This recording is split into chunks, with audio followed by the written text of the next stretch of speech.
Good evening, everybody. Hello.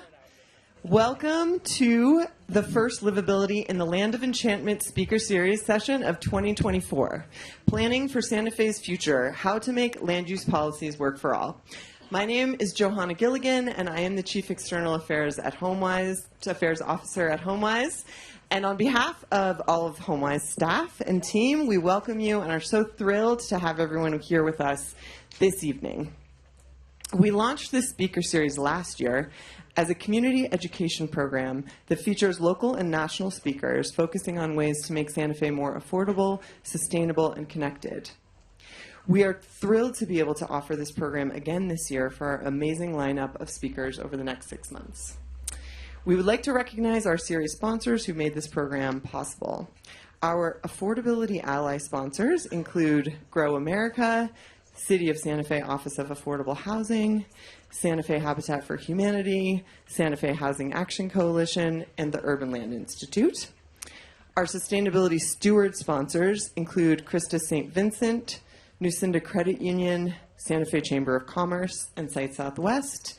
And our Friends of the Series sponsors include the 2540 Group, Friends of Architecture Santa Fe, and Frontwood Strategies.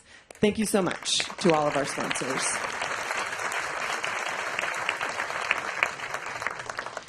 We also want to recognize our Livability Officials cohort, which is comprised of Councilors Cassett, Councilors Romero-Worth, Councilors Faulkner, and Councilor Castro.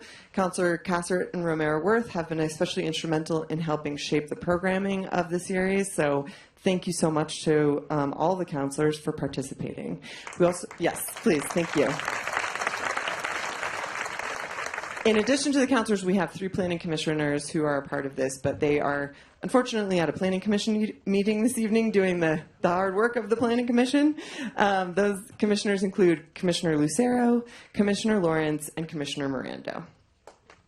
Yes. We are really proud that this series is a very significant group effort of many partners working on sustainable growth and affordable housing across the city. And we just want to say thank you to our 19 partners that helped us really develop and shape the series and to implement it. So please see your program for a full list of those groups. And sincere thank you to all of our partners here in the room. Last year, we launched the Livable Santa Fe Fellowship program designed for community residents passionate about learning and taking action to strengthen Santa Fe. They attend the speaker series session and additional training sessions and collaborate with officials and other groups to push for needed changes. Last year, the fellowships class played a significant role in the passage of the high-end excise tax. Shout out on the excise tax. You know, I think affordable housing is an issue kind of akin to climate change in the sense that, you know, it's a really big and really hard issue, and it's really hard to figure out how to begin to move the needle on it. So we really created the fellowship with the spirit of coming together and learning together. So this year, we are very proud to introduce the 2024 Livable Santa Fe Fellows who are participating in two cohorts. We have an affordable housing cohort and a sustainable urban growth cohort. Would the 60 fellows in these programs please stand so we can give you all a round of applause? Yay! Great. It's been such a joy to get to know people through the fellowship, to see how impactful the fellowship has been on the individuals and their experience, and also on the city and the work that the fellows have done. And just want to acknowledge my colleague, Veronica Toledo, who's done an amazing job leading that. In a few minutes, we will hear from our speaker, and then we will have discussion, a panel discussion, and then Q&A. So we will have time for a few audience questions, and we accept questions electronically through Slido. So in order to use Slido, please log on to the Wi-Fi instructions on the screen behind me, and then use the QR code or visit the website and input the number shown. Go ahead and take a moment for that if you would like to. Just work out the tech glitches. Once you are in Slido, you can click on Q&A, and then on the green Ask button to submit your questions. So we won't give these instructions again. This is the test in how good you are at listening. Great. One last note before I introduce our speaker. You may hear simultaneous translation happening in the background due to the nature of the room. We do offer real-time interpretation from English to Spanish. So we really thank you for your understanding, and we're grateful to be able to offer that kind of accessibility to folks. It is now my very sincere pleasure to introduce Jerusalem Demsas. Jerusalem Demsas. Let me try that again. Jerusalem Demsas her full bio is in the program, but just a couple of highlights. She is a staff writer at The Atlantic. If you have not read her work, you should. It is amazing and an incredibly diverse set of topics that she writes on. She writes about institutional failure and democracy through stories on housing, infrastructure, and mobility. She is also a visiting fellow at Johns Hopkins University Center for Economy and Society. And I said this yesterday on LinkedIn, but I really do believe she is one of the sharpest minds writing about the intersection of housing and the economy and governance, which is just such a wild and fascinating arena. So please, let's make a warm welcome for Jerusalem Demsas.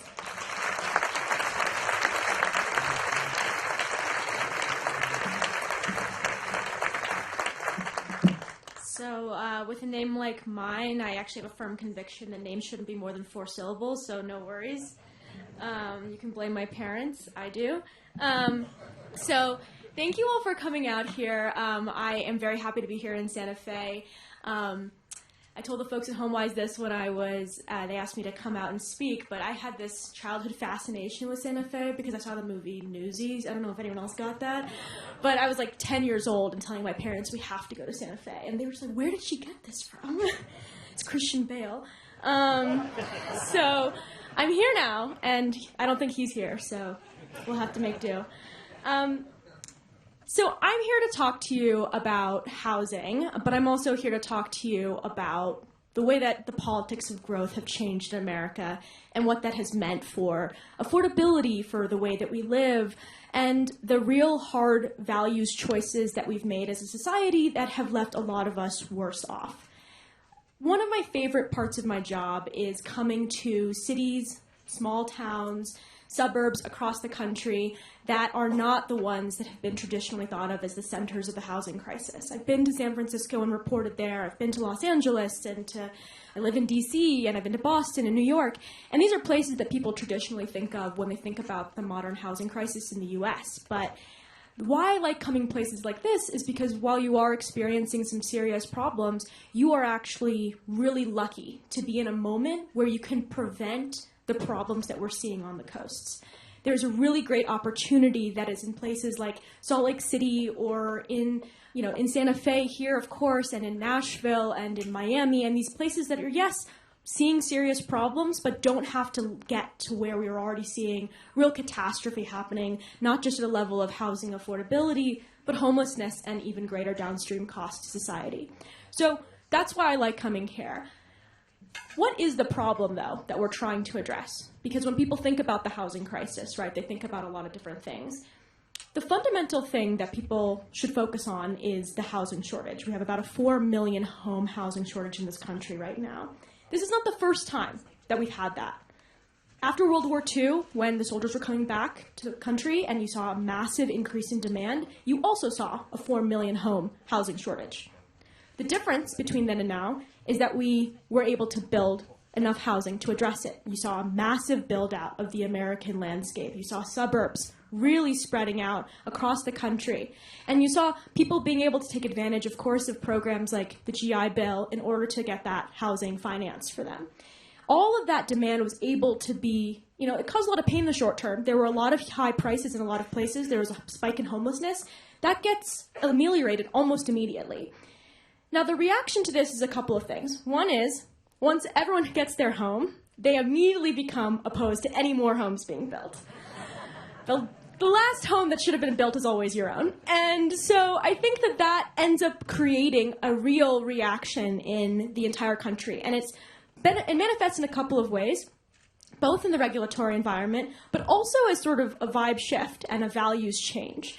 And this isn't all ridiculous. There were some real costs to that build out. It happened really quickly. It happened without a lot of thought to the cost to conservation or to the environment. There was, of course, at the same time, a real concern from a lot of folks who were concerned about different kinds of infrastructure build out that were happening, that were not being sensitive to local communities, and many of them were, costly to a lot of different people. But the reaction wasn't, okay, obviously it's important that we create housing. How do we safeguard housing, and how do we safeguard these other priorities? What we did instead is we seeded the entirety of our development process, from the hyperlocal level all the way up to the federal government, with delays. And these weren't thoughtful delays. These weren't, here are places where people have to meet certain standards. If you're a developer, you need to meet X amount of standards in order to make sure that housing is livable and appropriate. They were simply ways to make sure that it was always hard, difficult, that someone could lodge a complaint, that someone could sue, that someone could make a problem if they wanted to, regardless of whether or not that was a reasonable concern that they had and if the community actually needed that project. And so the reason we focus on supply is a couple of things, because of course there's a lot that goes into the cost of housing. It's not just the cost of land. There's of course construction, there are interest rates, there's a bunch of things. But the reason we focus on supply is twofold. Firstly, I don't really think we want to get to a world where we're focusing on demand, when we're focusing on how do we keep people out of here? How do we make sure no one can move to Santa Fe? How do we make sure no one can move to San Francisco? Not only is that a toxic politics because it pits people against one another, but it's actually illegal. So we can't actually do that. So I think that the other reason we focus on supply is that it's actually really within our control. We can control what our regulations say is allowed to be built and where and how. That is something that is, in theory, costless. You could just go into the housing code, the zoning codes of many different places, and many places are, and change what that looks like. Whereas trying to get more people into this country in order to help with construction, or more people in order to change how interest rates are formed, that's never going to be something that's just focused on the housing problem. There are multiple other factors going on there. So that's really why there's a focus there. And I want to get really granular here. I'm going to attempt to not use as many statistics as possible, but bear with me for at least one or two. So the way that land use regulations end up raising the cost of housing, very simply, is that they make it harder to build smaller homes, and they make it harder to build any homes. A very simple way to, one that is probably one of the most impactful regulations you see all the time, are minimum lot size regulations. So these are regulations that say how large is the area of the lot that a house is sitting on have to be in a given area.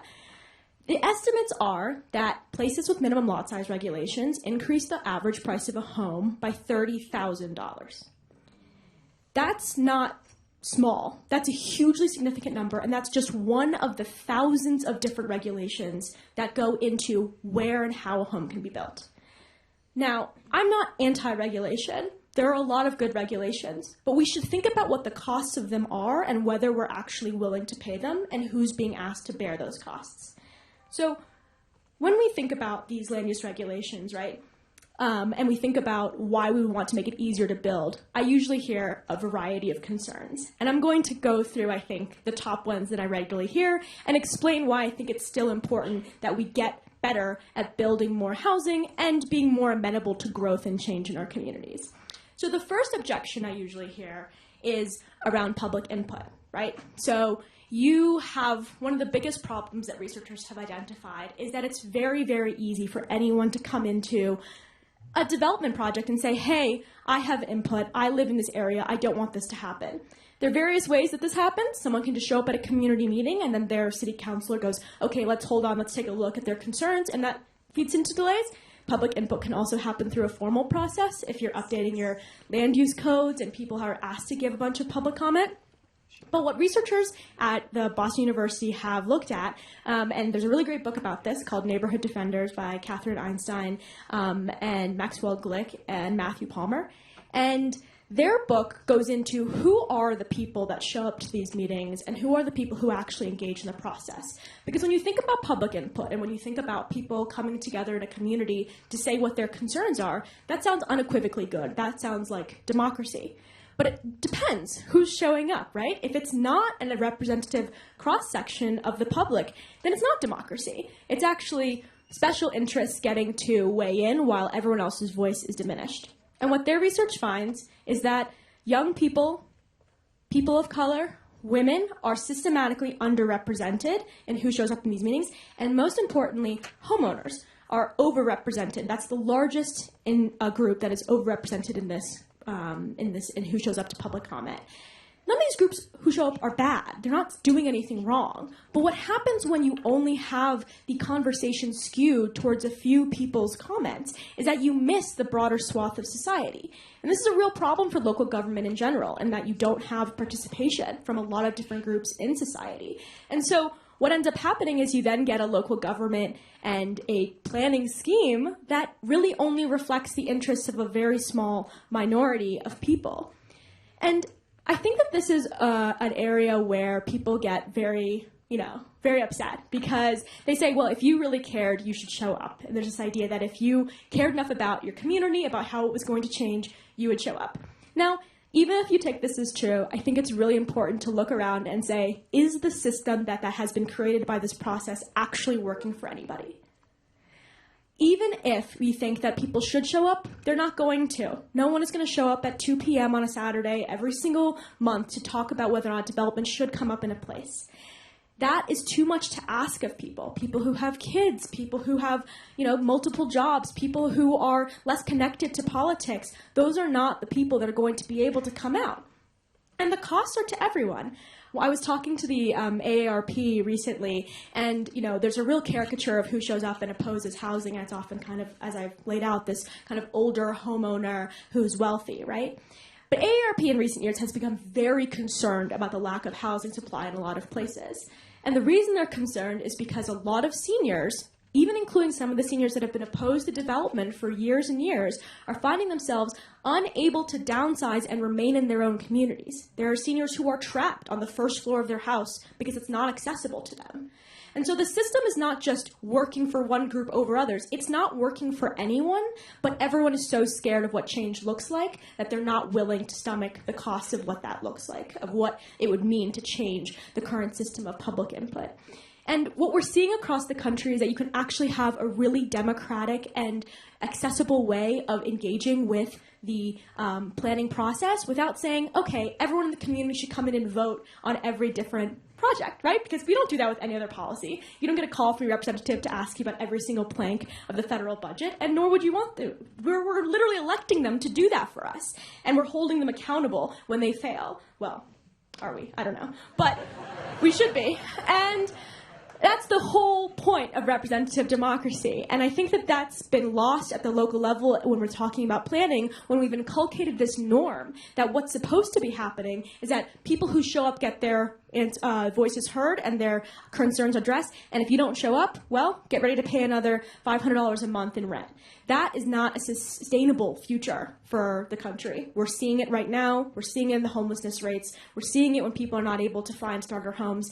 It is a monumental failure.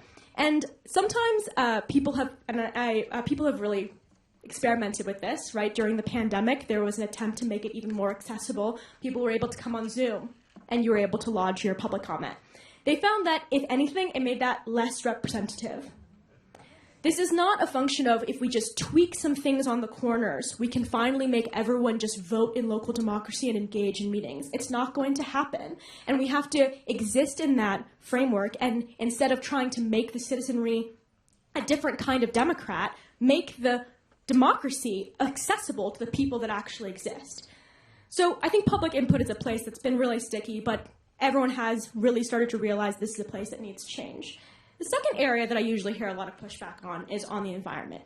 The environment is a place where I think many people are the most concerned about allowing for more growth, making it easier to develop, making the development process faster and quicker. They're worried, what about the costs to, the country, to the planet? And I think there are a couple of things here. First of all, when we're thinking about the environment, people are often actually talking about two different things. They're talking first about, climate change. They're talking about pollution.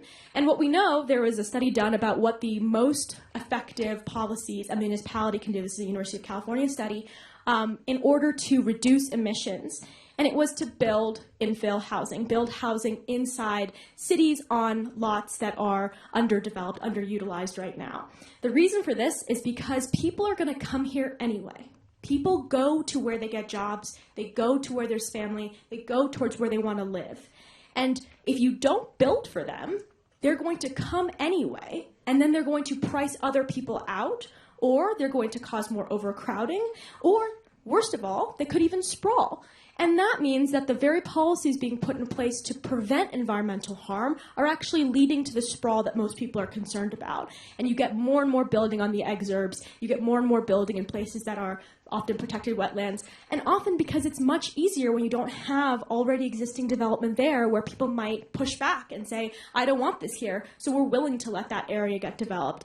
And here in New Mexico, I know it's a place where the local environment is really important to people. I think people often don't think about the costs of not building here are going to be building somewhere else, particularly in places in outlying counties where there might be less commitment to environmental protection. So I think that is really important to think about the trade-offs there.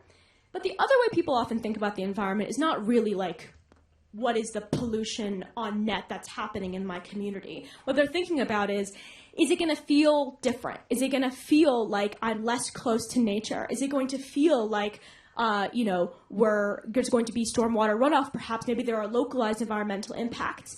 And I think what's really important to think about here is that all development is not good.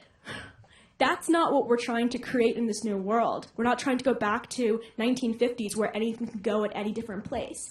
But what has to happen is a recognition that there are going to be some trade-offs, that if you're trying to make sure that there's not a homelessness rising in your community, that there's affordability, that there are places to live, that means that your community will change in how it looks. And I think importantly here that you guys get to decide as a community what the standards are. If there are specific places that you want protected from development, those kinds of standards can continue to exist as long as we identify the places that are allowed to continue to develop. But there is often a stance that we can just say no to everything and the problem will go away. And that is not what's happened in any community. You can go to San Francisco, you can go to Los Angeles. They have tried for decades to prevent the growth that they've seen, and they've not been able to do so. So I think that the common answer I hear is like, well, the only thing that's going to get built is luxury housing. The only thing that's going to get built are these condos that are for rich people. So I think there are some things that are true about this. It is true that developers want to build things that are going to make them a profit. It is true that what new housing is more expensive. But what researchers have found is that housing markets are actually really interlinked. When you build housing for people at the top of the rental market, that means they're not putting pressure on people lower down. And I have a story that I always think about. My sister, she moved to New York City when she was going to college, and she stayed there for a while. I remember visiting her one time, and I was just like, you living in a dump. Like, where are you living? And she made good money. She made more money than I did, and she was like, oh, like, no one could get this apartment. I'm like, your stairs aren't to code, you don't have a fire extinguisher, you've had to leave like multiple times because of like potential mold problems. And when you see things like that happening at the middle or the top of the rental market, that is a sign about what is available to those people. And that housing was something that was considered naturally occurring affordable housing. Of course, we don't want anyone living in places that are substandard, and we should have standards in society for what's acceptable housing. But we're letting yuppies live there, so I think we can let other people live there too, and they can move into the new housing developments that people are loath to want to live in. So I think that in many ways, this concept of filtering is something that's really important to grasp, because building that new housing relieves pressure on the housing market, and the only way you get that naturally occurring affordable housing is if you build enough in each generation to generate that for the future. And, you know, sometimes people have kind of aesthetic concerns about this, and there's a really great book about Brooklyn called The Invention of Brownstone Brooklyn, and it's by this historian called Suleiman Osman, and it's a very good book. And he talks about the iconic Brooklyn brownstone that now like will go for like $10, $12, $13 million. And when it was first being built, everyone criticized it as this like, oh, these like cookie cutter houses, that they all look the same. And they're for these yuppies moving in, and we don't like them. And they're like, there's all these problems with them. And you see the change that occurs over decades, and that people start to treasure these things as part of their communities. And now these are the very homes that are defended as the only things that are allowed to be built in Brooklyn. Actually, many of them are not legally allowed to be built in Brooklyn anymore. But that's what we think of as an iconic Brooklyn home. And I think the reason I like that story is because I think it underscores both how malleable our aesthetic sensibilities are as communities, and how once something gets inculcated in a space, that becomes something that we want to treasure and love because people end up living there. And it's actually the people that make the community, not the houses and not the form that they take in that moment. And so I really always want to remind people that what we think of as now is ugly, like the 5/1s that people may not enjoy to see now, in 20 years, your kids will go, wow, I can't wait to live in an iconic 5/1 building. So, and you'll be very concerned about their aesthetic sensibilities. It's okay. And that kind of brings me to historic preservation, which I know is something that people care a lot about here. And many of these things are often seen as if they're in tension with one another, like that if preserving a historic community is actually in tension with building enough for people to be able to afford to live somewhere and have access to home ownership. But just like with the environment, as a community, it's still possible to identify places that are that are important and historic and want to remain that way. But also to ask yourself seriously if some of the things that are being levied are actually historic, or if they're people using that as a weapon in order to prevent growth. I'm from DC. There is a community called Chevy Chase in DC that is the wealthiest, is in the wealthiest ward in the city, and has built like 6% of its affordable housing requirements, and the rest of the city's built like over 100% in some areas. And they're now trying to get the entire neighborhood labeled as historic. This is like, I don't know, I mean, I lived there my whole life, so I can just rag on it, but these are just like single-family homes. They're beautiful, they're very nice, but there's not much historic about it. I mean, it's definitely not a place that's been around for a while. So it's one of those things that I think is really, really important to suss out, because when I look to other countries, places that are far older than the developments you'll see in a lot of places, though, of course, it changes depending on what area. Here we do have like very long time standing structures. But when you look at other countries that have thousands of year old structures, they do not have the same permitting regime. You can't say that Paris, that Rome, these places are not concerned with historic preservation. They've done very well at historic preservation. And yet they have a development regime that goes, okay, we're going to hand things over to the government. We're going to say what places are not allowed to be touched by change. And then we're going to identify what are our actual needs and how are we going to build to meet them. And I think it's really funny, like, Americans will go to Europe and they'll say, like, why can't we have this here? You're why we can't have this here. So I think that's one thing to really think about, it. These things are not actually in tension with one another. And so there are a lot of kind of smaller things that I could point to, and I'm sure we'll get into it more in conversation. But I think the broad thing that I want to talk about finally is just, it's easy to pinpoint individual regulations. It's easy to say, okay, the minimum lot size is a problem, or the problem is that you can't actually, it's only single-family housing that's allowed, or the problem is that you can't have X number of things, or there's something with the building code, and we need to change that and tweak it. California takes 30 years of regulations for ADUs to finally start being built. It's not because the first regulations were not clear about what the state was saying to localities. It's because there hadn't built a culture. There hadn't yet been a culture and an argument that had disseminated through the population that said, we need to build more or we're going to destroy our children's future. It took 30 years for them to do that. And over those 30 years, they saw middle-class Californians having to leave the state time and time again. Middle-class Californians were the ones who weren't able to afford to stay there, or who decided, hey, I can get a house in Texas, I can get a house in Phoenix, and similarly to local contexts, are having to live in places where they're sprawling, where they're experiencing the harms of climate change, and often where they didn't get to really freely make that choice and say, this is where I want to live.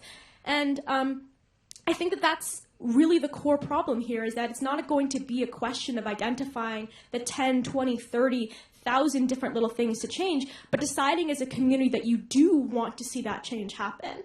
Because it's not going to be a choice between changing, and stagnation. The places that I have seen that have refused time and again to build for the population have changed anyway, and they've changed for the worse. They've changed in the composition of the people who can continue to be there. They've changed in that they grow in segregation. They've changed in that homelessness becomes a fact of the landscape in a way that we haven't seen since the Great Depression. That is a change that you choose when you say, I'm not going to allow the built environment to shift. And so once we reframe the conversation to be, what change are you picking? Is it the change that you decide as a community or what's done to you? Then the conversation can finally be about how you solve housing affordability. Thank you very much.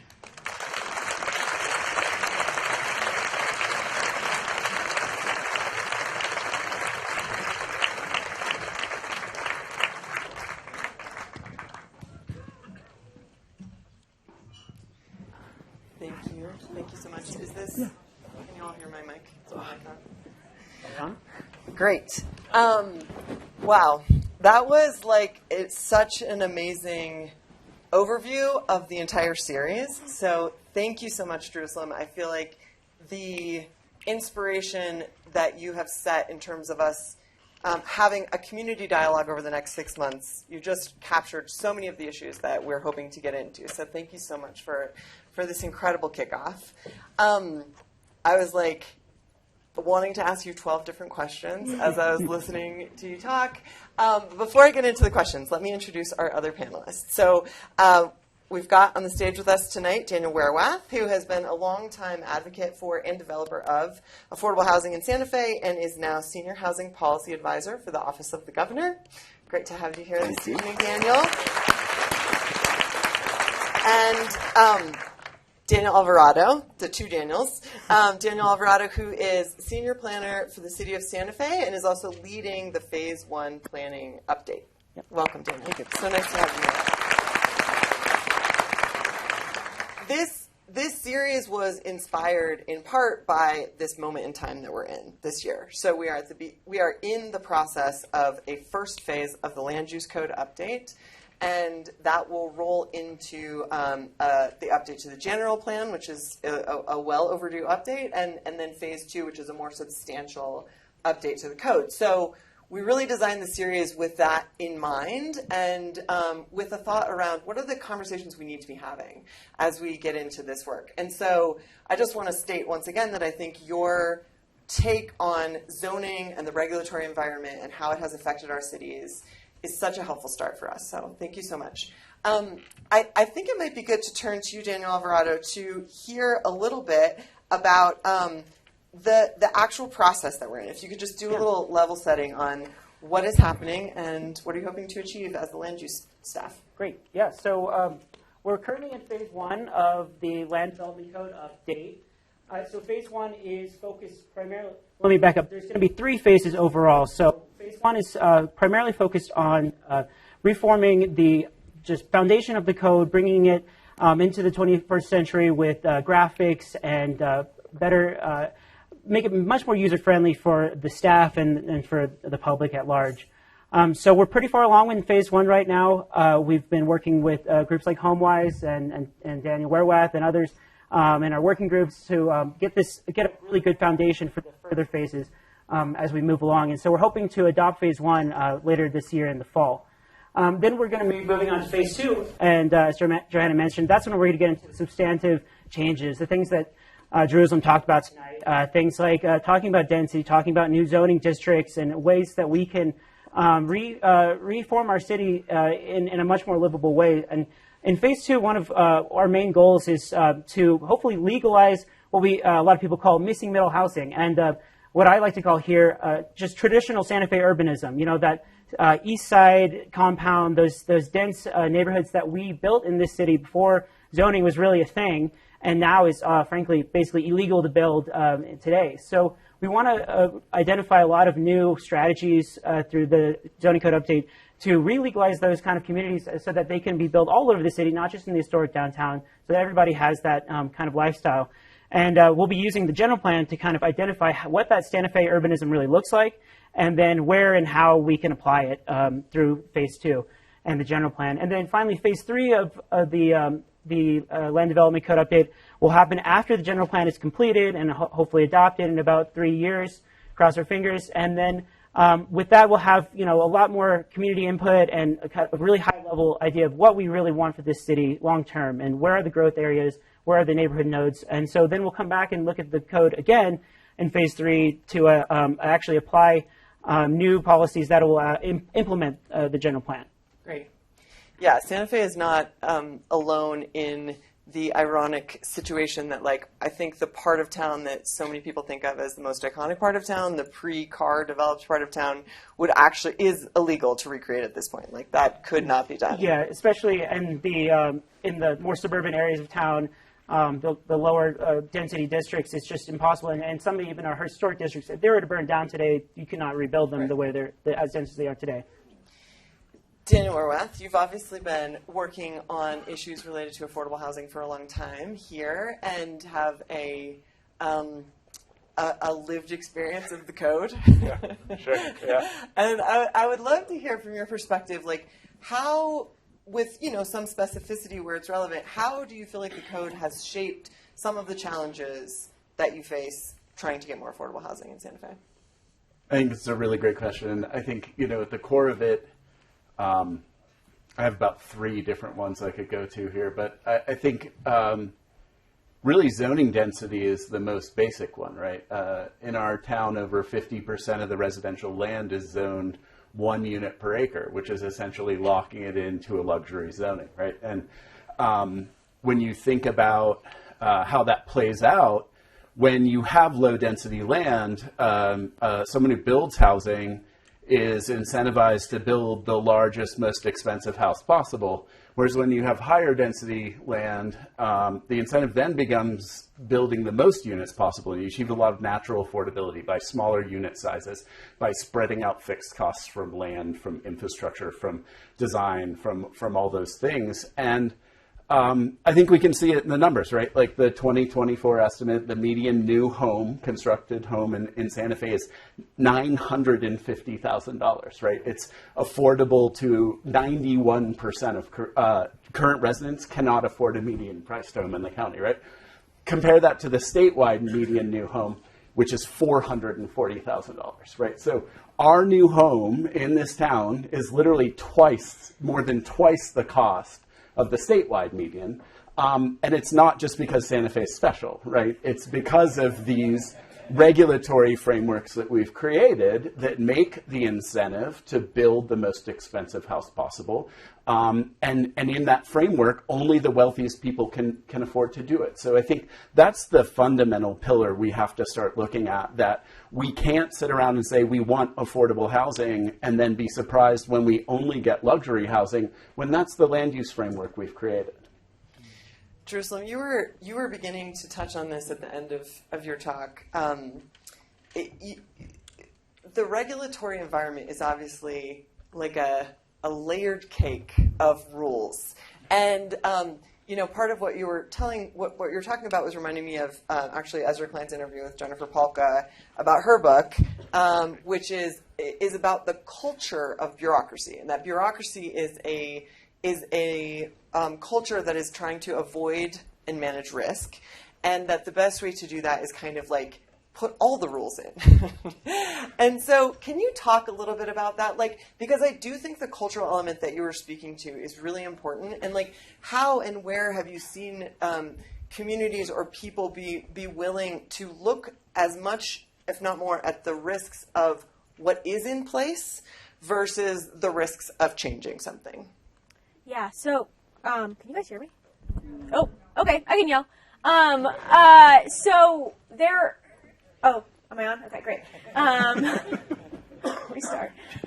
So I think that, there's one thing I didn't get into is just how kind of asymmetrical things are when it comes to development. So the costs are really obvious, right? Even if you're someone who's very, very pro-housing, obviously construction's annoying. It's annoying when your street gets, full of dust. It's annoying when you have to block stuff off.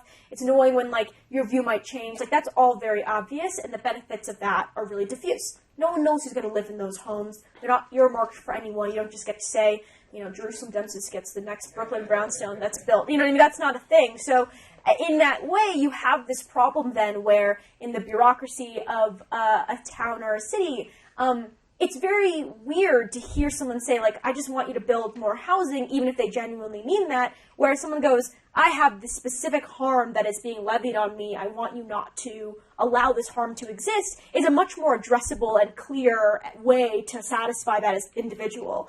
And so because of that, you end up getting a culture within a lot of these local bureaucracies where, and all the time, like, I talk to people in local government all the time, and they call me and they tell me this, and they say, like, I have to respond to this concern. I don't know how you build a culture in which we're not just constantly putting out what people are upset about a development, because the people who are generally in favor are not usually have, like, they're not in love with a developer. They're not, like, in love with a specific project. They're just like, I would like things to be more affordable. And that's a much more difficult project to change. And so, honestly, what I hear off the record from a lot of people is that they don't think this is something that can really solely be handled by a local government. And despite what they say in public, in private, they're very excited often when the states will come and take it out of their hands. And they're excited because they say, you really can't overcome this entirely. Even if you get to a place, right, where you have made everyone happy, you've made sure there are the right amount of trees, the perfect amount of view, just the perfect amount of units and density to make everyone satisfied. The delays of that get baked in, right? The delay in getting to the point where everyone is finally okay with a yes really prices out not just a lot of private market units, but especially when you're looking at the affordable housing development space, those kinds of delays can price you out of the financing that you were trying to get in order to finance affordable housing units. And that means that's one of the biggest problems, is actually being able to acquire land and hold on to it for a very long period of time. And so that entire process, I think, cultural change within the bureaucracy, I think, is going to happen once we say, okay, it's not okay for you to say no, you have to figure out how to say yes. And that usually happens when the state comes in and says, all right, we're going to create a framework. We're going to create, whether it's going to be targets, whether it's going to be, you guys need to create a plan that we're going to approve, and you can do it however you want, but you have to figure out a way to get to yes. And then that orients the entire community, not around yes and no, but what does yes look like? And so to me, the change is not really about the people. I think the people often in local government are doing fantastic work. They're working really hard, and they often understand the problem better than anyone. They're not being incentivized. They're not being given the ability to even act upon the things that they often know to be good for their communities. Yeah, that's a great point, and I think one of the exciting moments here in Santa Fe recently has been the passage of this high-end excise tax, which happened in November with 73% of the vote, which feels like such a very strong mandate. Like, affordable housing is top priority, so it's exciting to feel like we're in a moment where politically affordable housing is clearly a key issue for people. So to turn to you, Daniel Alvarado, in your role, where do you see the opportunities? What are you excited about, especially in response to what Drew was saying? Of course. We talked a lot about affordable housing and directly trying to build more housing, but I'm also like to think a lot about affordable living in terms of, just because you build more housing, it doesn't mean that's always going to translate to affordable living. Oh, I apologize. Let's see if I can get this closer. How about that? Sort of better? Okay. And so what I think about a place like Rio Rancho, which has cheap homes for sale, but your quality of life there is not going to be the same as in Santa Fe, and also you may get a cheap home, but if you take into account the cost of car dependency in terms of financial cost, health costs, social costs, that affordability begins to erode. So, one thing we really want to look at is how do we apportion housing around the city in an equitable way that's near jobs, near amenities. It's accessible to multimodal transportation options, transit, all those things. And we can do that through our zoning update. By just simply changing the zoning map, making sure that there's equitably distributed high density throughout the city, and identifying nodes of neighborhoods and corridors where that development can occur without totally changing the character of a community. Another thing I think about a lot is how do we encourage the infill development that we've talked about that's more sustainable and more accessible. One thing that comes up a ton in our city is our road standards are designed for suburban greenfield development, and we often get small family infill developers that want to build 5-6 units on their family lot on an infill lot here in kind of the center city, But we are required to make them build to a suburban road standard that simply do not fit in these narrow lots. And constantly they're then required to ask for variances and all these procedures that basically kill projects for these non-professional developers that can't get over that hurdle. And so just changing those standards to be more context sensitive would be a huge step forward. Cool. Yeah, I loved hearing about infill as this kind of magical policy strategy for climate change, because I think it's such a cool overlap between climate change and affordable housing. And, you know, in your recent interview with Ezra Klein, Jerusalem, which is great, you should definitely listen to it if you haven't. I loved when you talked about, well, let me say it this way. We obviously create regulations for a reason, right? Regulations have helped us to ensure that we don't unintentionally create harm. So, for example, environmental regulations, very important example of that. But the irony of this time that we're in now is that there are regulations that are slowing down or stopping projects. There are environmental regulations that are slowing down or stopping projects, environmental projects like solar development, that would help the environment. So we're trapped in a loop. And in your conversation with Ezra, you talk about the difference between kind of thinking about the environmental movement as like a crisis environmentalism, which is, I think, probably all of us share that perspective. It's like our coming of age in thinking about the environment is like the world's on fire, the rainforest is getting destroyed, like we got to do something now, versus like a cautious environmentalism that's more about preservation or slowing things down or stopping them. So what I found very interesting in that was like that what I hear you probing on is like regulations are important, and yet the context really matters. So in this century of, you know, what some people might argue are these twinned crises of affordable housing and environmental issues, like how would you suggest we, you know, evolve our thinking about regulations? Yeah, and so I think that the distinction between kind of this cautious and this crisis environmentalism, well, I really started thinking about that when I was doing some reporting in Minnesota, where in Minneapolis they passed like a spate of reforms. If you've heard about this, they were the first city to end single-family zoning. What often people didn't hear about is they were immediately sued by a few local groups that called themselves environmental groups. There were two newly formed ones that were, one was called Smart Growth Minneapolis, one was a wildlife bird organization, and the third one was the local Audubon chapter. The local Audubon chapter ends up pulling out after a couple of years because they become convinced that they're kind of on the wrong side of things, and because of generational turnover within the board, I think really speaks to people who are seeing the problem very differently as one of crisis for the planet.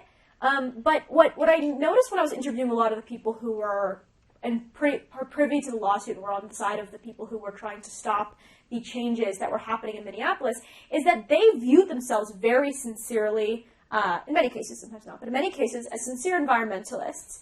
And what they thought about when they said that was this culture that had come about in the 60s and 70s where you'd seen a lot of change happen really quickly, often without a lot of care and without a lot of input from a bunch of different groups and parts of society, and they developed a culture which said, okay, what it means to be an environmentalist is to be deliberative. It means to take your time. It means to ask for another study. It means to vet the government study to make sure they're not messing with you and just wanting to do something for a developer. And these are not bad instincts, but they are instincts that can also harm good projects, right? Because if you become indiscriminate in how you decide to apply that sort of look, that means you're treating that wind farms like that. It means you're treating solar panels like this. It means you're treating, now they're trying to build carbon pipelines to literally take carbon out of the atmosphere to make sure it doesn't just go back into the air and increase global warming. All of these things now are under the scrutiny. And the president's IRA Infrastructure Act, Inflation Reduction Act, okay. And they are not going to see the gains that they're supposed to get from the climate investments because they're not able to build transmission lines to get all this renewable energy that is literally just being wasted. Because any individual person along the route of a transmission line can use environmental regulations to say, hey, are you actually doing something that I think is reasonable?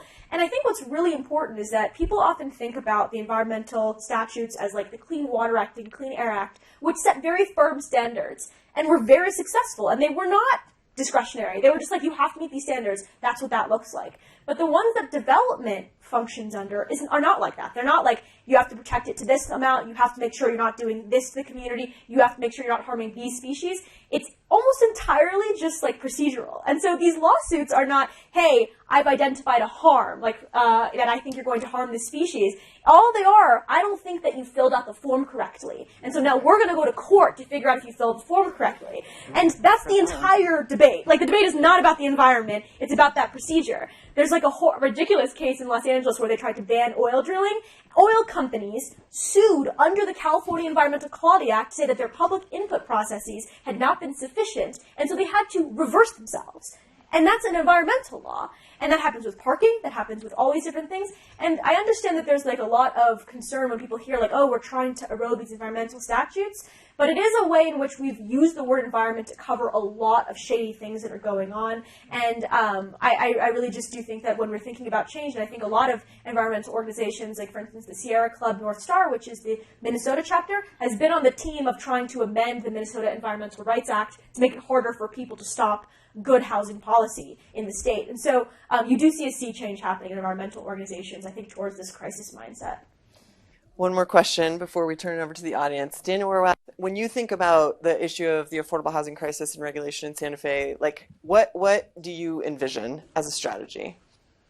I mean, I think ultimately what we need to do is prioritize that housing we say we want. I mean, I think, you know, recently transitioning from a hyper-local focus to this statewide focus has helped clarify for me just how counterfactual our pursuit of affordable housing is in Santa Fe. We want this as a priority, yet every affordable housing project almost in the last few years has had to go through a rezoning process that's lengthy, costly, drives up the cost of housing, reduces the affordability.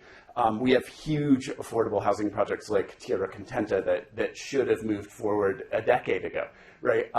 So to me, I think we need to really, in an almost triage kind of way, approach our land use code from the perspective of how do we make housing for locals, for workers, the easiest thing to do in this town. Because right now it's to build like a 3,500 square foot, 6-bathroom mansion on a hilltop, which requires 0 public hearings, right? The thing that we say we want takes 2 years, $150,000 in consultants, $500,000 in holding costs just to get to a building permit, right? And so like we can't keep saying we want a thing and then not making it possible. We need to go the other direction and make it the easiest thing, because like anything, the market will build what is easiest, right? And to me, our frameworks incentivize expensive housing, incentivize luxury housing, and it could be different. The problems that we feel are things happening to us, they're actually a product of apathy. They're a product of a 24-year-old zoning code. They're a product of choices we made not to update and address these issues. So to me, I think that's the number one thing we need to do, is look at ways to make it easier, less costly, and not at the expense of safety, not at the expense of neighborhood character, not at the expense of existing residents, but really taking out this absurdity. Like, we don't have a lot of land use staff here tonight because they're on their 3rd round hearing for a development, right? Like, that to me right there, that's not normal, guys.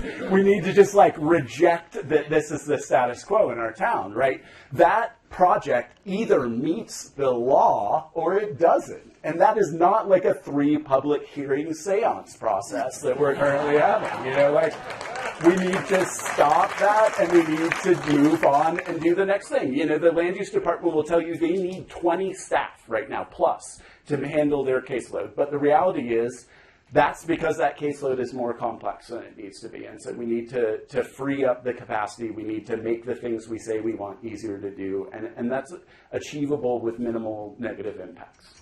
Great. Veronica. Yes. Hello. We received so many amazing questions tonight. Thank you so much for submitting these. We only have time for 2, but we'll definitely use all of these as we work on the content and questions for future sessions.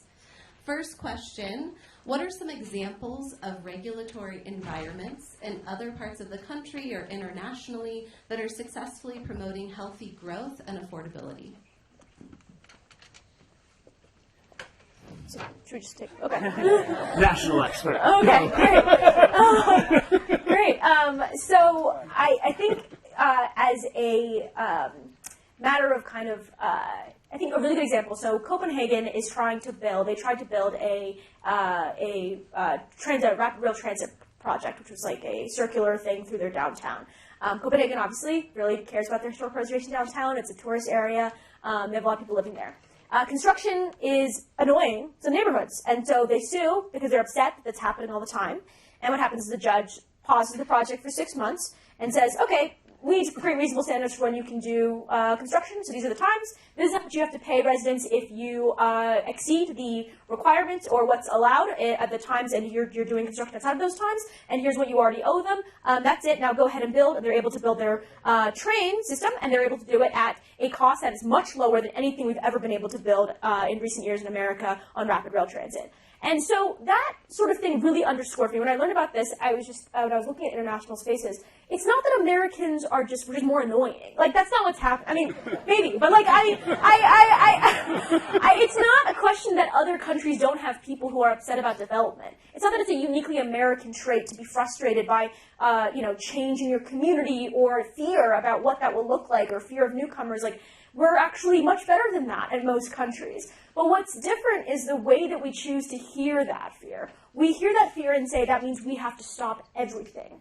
And other countries, they've created a process where in their administrative state and their judiciary can actually say, okay, well then what's reasonable? What is a reasonable way to deal with this? And if the population's upset, they can obviously vote new people into office, but you're able to actually get this really good feedback loop that doesn't really gets blocked here, because people here are really afraid of change because we've frozen our cities for so long in amber that they don't know what it looks like to have healthy growth anymore. In other places, projects happen. People see them work really well. They see them help them get to work. They see clean, amazing transit. They see, they don't see mass homelessness on their streets, and they creates a feedback loop of trust in their government. And here we often say, well, it can't happen here because people don't trust us. They don't trust us because we're not doing the things that they're asking us to do, which is solve the housing crisis, give people easier ways to get around in their community. So that's, I think, that kind of orientation, that administrative orientation, rather than just this pure litigation kind of focus where we're saying to developers, internalize the entire cost of any potential lawsuit.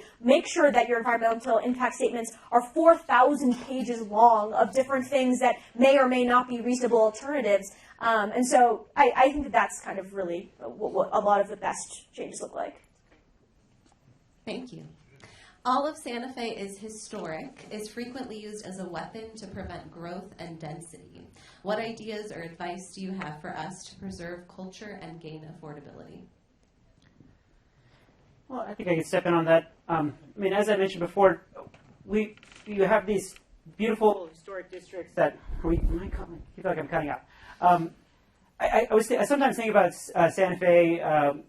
Sometimes our director says it's a tale of two cities. We have the wonderful urbanism of downtown, the historic districts, and then a very suburban style, a much more American-looking rest of the city, especially along roads like Cerritos Road. And I think, as I mentioned before, everybody deserves to live in Santa Fe style urbanism, and that's why people live here. And a lot of the families that created that urbanism, those dense neighborhoods, and they weren't thinking, oh, this is urbanist. This is like me being a smart citizen. It's just this is what made sense to them and with the resources they had.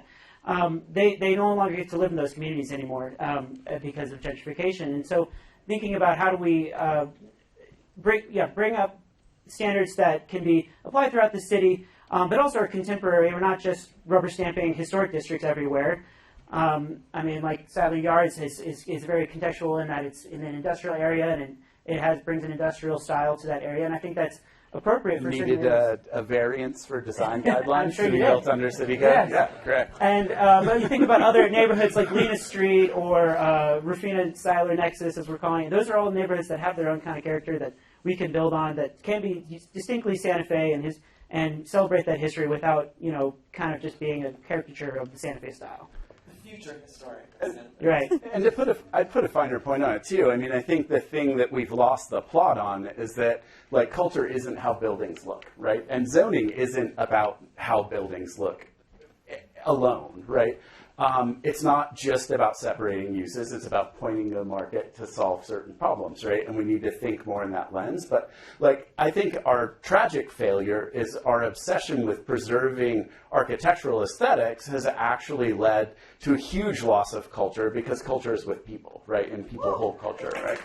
So maybe the housing that preserves culture doesn't necessarily look exactly like what the housing that's assumed to be cultural is, but to me, refocusing on who holds culture, who holds tradition, who holds knowledge of a community, that's the important element that you then must first solve for. Like the number of lights in a window and the depth of relief is like, can take care of itself, but you can't just do that piece.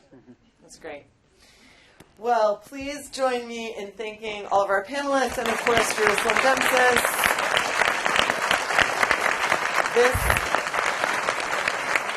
This has really been such a perfect kickoff to the series. Thank you so much for being with us, Jerusalem. It's just a treasure to have you here with us. We will gather for food and drink in the back, but before we close out, I just want to remind everyone that this is the first of 6 of these events. So we really look forward to seeing you at our next session, which is going to be with author Greg Colburn, who wrote Homelessness is a Housing Problem. It'll take place Thursday, June 20th at the Santa Fe Farmers Market Pavilion right across the street. Ticketing is easily accessible at livabilityspeakerseries.com to register. So thank you for joining us. Let's all join in together and have some food and drinks.